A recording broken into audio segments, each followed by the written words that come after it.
사람 살려. 너무 힘들어 진짜. 아니 대체 왜? No. 걷지도 못해요. 저 왜 아파요? 선생님 근데 저 왜 아파요? 사람을 찾습니다. 사람을 찾습니다. 함께 해주세요. 꾸꾸.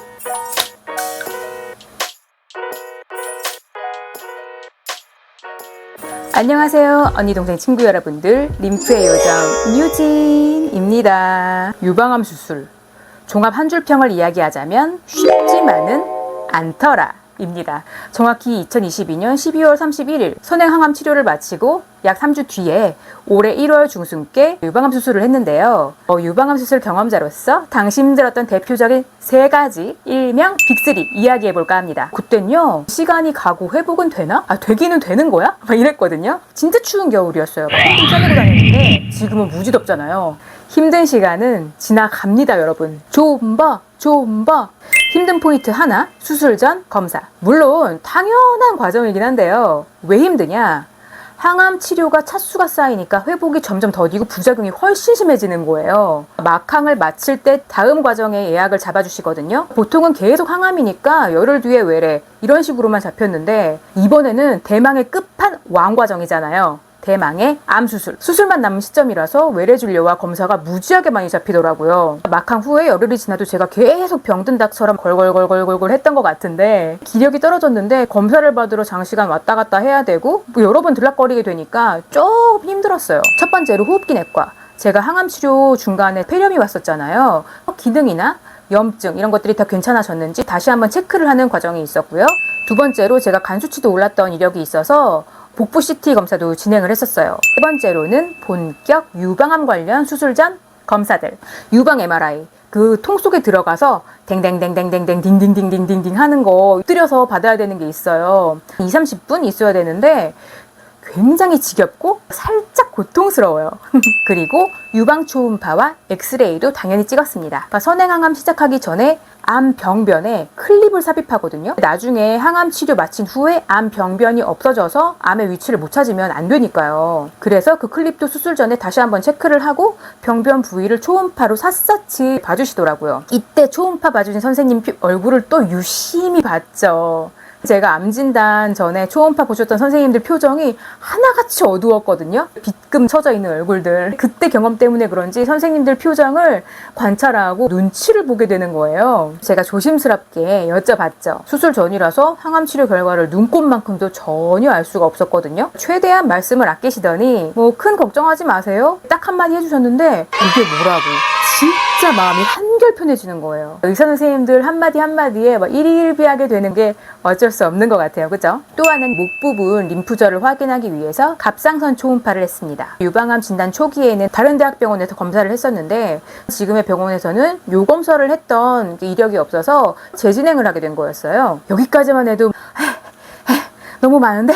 싶으시죠? 하지만 진짜는 아직 시작도 안 했답니다. 힘든 포인트 둘, 수술 선택지. 유방암 수술은 유방외과, 성형외과 이렇게 2개 과가 동시 협진으로 들어가더라고요. 수술이라는 게 막상 열어봐야 결과를 알 수 있어서 그 전에는 모든 변수를 예측하고 대비해야 되잖아요. 일단 제 경우에는 부분절제냐 전절제냐 둘 중 하나부터 선택을 해야 됐어요. 그러니까 선행항암 3차 후에 중간검사 결과에서 병변이 줄어든 게 보였지만 열어보면 또 상황이 다를 수 있잖아요. 그래서 수술방에서 전절제로 진행될 시 재검 방향까지 모든 설계가 끝나야 돼요. 저는 암 병변이 가슴 그 위쪽, 여기 정면 바로 위쪽에 있어요. 수술을 하게 되면 수술 자국이 너무 확연하게 보일 것 같고 케모포트 수술 자국도 있고 암 수술 자국까지 있고 이러니까 고민이 너무 많이 되더라고요. 그러니까 가슴 위쪽에 칼 자국이 몇 개씩 생기게 되니까 신경 쓰이다 보니까 이걸 피하려고 로봇 수술도 알아보게 됩니다. 로봇 수술은 겨드랑이 여기 옆에 이쪽 부분으로 절개가 들어가는 거라고 해요. 그래서 가슴 앞부분에는 자국이 남지 않게 되는 거더라고요. 근데 로봇 수술은 전절제만 가능한 거였더라고요. 저는 높은 확률로 부분절제가 가능했어서 고민 끝에 로봇 수술은 포기를 하게 됐죠. 전절제를 하게 되면 수술 후 방사선 치료를 피할 수도 있다 라고 설명을 들었고 근데 경우에 따라 아닐 수도 있고요. 정면에 보이는 수술 자국은 없는 장점이 있지만 단점으로는 높은 비용, 반대쪽 원래 내 가슴과의 차이랄까? 약간 짝가슴이 되는 그런 차이? 그리고 내 원래 가슴을 살릴 수 있었던 거니까 이에 따른 불편함 이런 것들이 있었어요. 성형외과, 유방외과 선생님 두 분 모두 성심성의껏 무지하게 긴 시간 동안 모든 상황을 설명해 주시고 알려주셨거든요. 이거는 수술 전 매뉴얼이잖아요. 이 환자들이 모두 다 상황이 다를 텐데 이거 설명하는 것도 진짜 힘드시겠다 이런 생각이 들었어요. 요는 수술 방법에 있어서 저처럼 선택지가 다양한 경우라면 이 고민도 꽤 어렵겠다 입니다. 힘든 포인트 셋. 수술 당일 그리고 회복. 수술이 제일 쉬웠어요.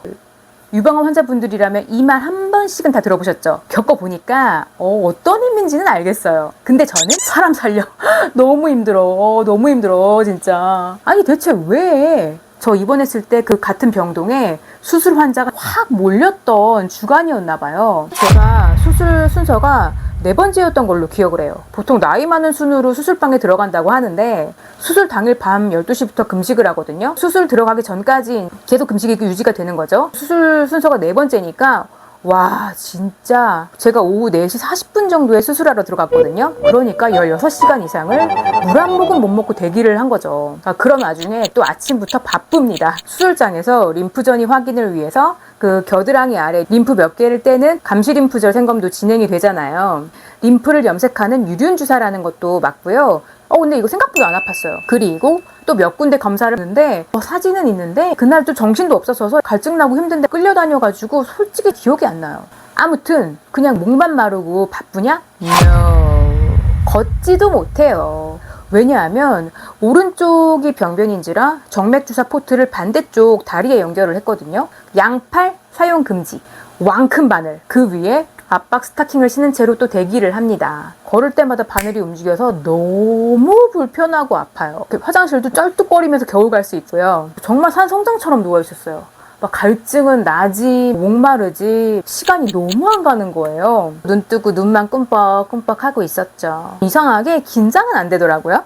오히려 목이 빠져라 기다려서 그런가 늦은 오후에 수술방 데려가 주시는 분들이 오셨는데 너무 반가웠어요. 오예! 지나가는 꿀팁 하나. 수술 들어가시기 전에 돌아와서 자리에서 물을 마실 수 있게 손 뻗으면 닿는 곳에 텀블러에 물 떠놓고 가시는 거 추천할게요. 필요한 물건들, 자주 쓰는 물건들 이런 거 근처에 세팅해 두고 가기. 저는 간호간병 병동이라서 보호자 없이 혼자 있었거든요. 이런 간단한 것들 때문에 도움 주시는 선생님을 호출을 하기에는 조금 어렵더라고요. 수술 끝! 병동으로 제가 이송이 됐고 제가 뭐라고 말을 했던 게 기억이 나요. 이송되는 과정에. 마취해서 깼는데 수술할 때 소변줄이 꼽혀 있었던 걸 빼서 그랬는지 좀 아팠나 봐요. 저 왜 밑에 아파요? 선생님 근데 저 왜 밑에 아파요? 막 이렇게 했던 게 제가 기억이 나요. 근데 그 수술방 모든 사람들이 다 무시하셨던 거 이것도 기억이 나요. 창피해. 저희 병원은 간호간병 병동이어도 수술한 당일날은 코로나 검사를 마친 보호자가 몇 시간은 체류를 할 수가 있었어요. 그리고 수술이 끝나고 병상에 돌아와서 마취가 깨는데 속도 좀 안 좋고 미식미식하고 위경련도 오고 비몽사몽 이런 시간을 보내게 됩니다. 제가 부분절제 수술을 결국 진행을 했는데 상대적으로 회복이 빠르기는 한데 저는 이상하게 다리가 엄청나게 붓더라고요. 땡땡. 여기 끼고 나왔던 피주머니도 피해 양이 좀 많았어요. 부분절제는 수술 다음날 퇴원이 가능도 하지만 피주머니를 가지고 집에서 관리할 그 엄두가 안 나더라고요. 그래서 이거라도 빼고 퇴원을 하자 이렇게 결정을 하게 됐죠. 그래서 오롯이 설 명절 연휴를 병동에서 보내고 5박 6일 이후에 퇴원을 하게 됩니다. 이로써 저의 유방암 수술 후기 힘들었던 3가지 포인트 빅3는 거의 끝이 났어요. 그리고 얼마 후에 외래 진료가 잡혔는데요. 이때 수술 결과와 이 결과에 따른 앞으로 남은 표준 치료의 방향을 듣게 됩니다. 선항암 때 제가 나름 우여곡절이 많았지만 선행항암과 수술 결과는 감사하게도 완전 관해 해피엔딩이었어요. 선항암 6번, 폐혈증, 수술까지 3주 간격으로 제가 총 8번을 입원을 했거든요. 그래서 그런가 병동 간호사분들, 스태프분들이랑 내적 친밀감이 무지하게 쌓이는 거예요. 뵈면 너무 반갑고 퇴원 마지막 날에 병동의 간호사쌤한테 간단히 간식이랑 손편지도 드렸어요. 똘망똘망 귀여웠던 막내 간호사쌤 계셨거든요. 은채쌤 안녕하시죠? 모르시겠지만 영상편지 보내봅니다. 저예요. 알아보시려나? 그리고 퇴원하면서 청소 그동안 해주셨던 미화 여사님께도 뭐 귤이랑 관식 이런 거 드리고 인사드리고 나왔어요. 그리고 마지막으로 저 수술하고 돌아왔는데 옆자리에 선항암 이제 1차 마쳤던 환자분이 계셨거든요. 그분께서 앞으로 지나야 할 과정을 다 마치고 수술까지 한 제가 옆에 있으니까 궁금한 것도 너무 많으셨고 저도 해드릴 얘기가 진짜 많았었어요. 수술하고 병상에 와서 정신 차리고 난 이후부터 그 언니랑 엄청 수다를 떨었던 기억이 나는데 사람을 찾습니다. 용인 에버랜드 근방에서 땡땡땡 양념치킨 가게를 운영 중이시라고 했던 언니, 어느새 지금쯤 수술 마치셨겠다. 고생하셨습니다 언니.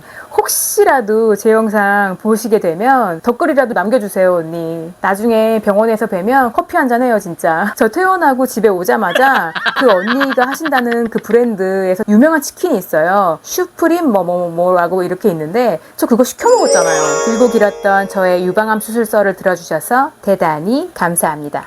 줄여서 이 정도 얘기했는데 얘기를 덜 한 것 같은 이 느낌은 뭐죠?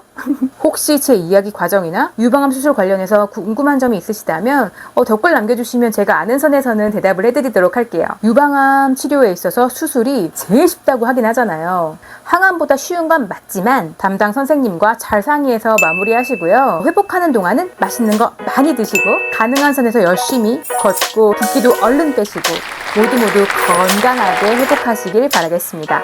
오늘도 갱생 안녕.